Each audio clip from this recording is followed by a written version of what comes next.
নদীর স্রোতে ভেসে চলে যাচ্ছে এক বৃদ্ধ।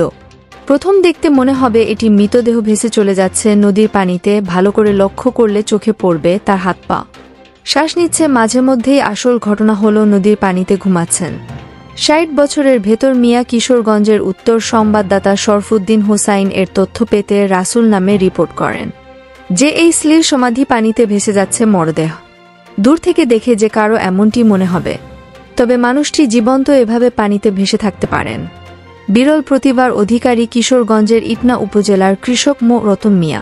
দূরে সবাই মিলিতভাবে আমরা যারা ফুটবল খেলতেছি, ওর 2 ছেলে এখানে আসছিল। এই 2 ছেলে মনে করেন জাপ দেয় নদীতে পড়ছে। এমনকি ঘন্টার পর ঘন্টা পানিতে ভেসে ভেসে ঘুমান তিনি।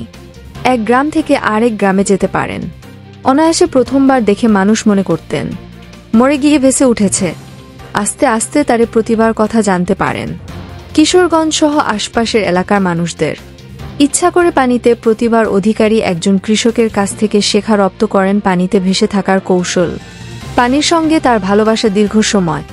তিনি পানিতে থাকলেও অসুস্থ হন না। তিনি বলেন, পানির সাথে আমার দীর্ঘদিনের সম্পর্ক। তেনার গানের গলাও কি অনেক সুন্দর।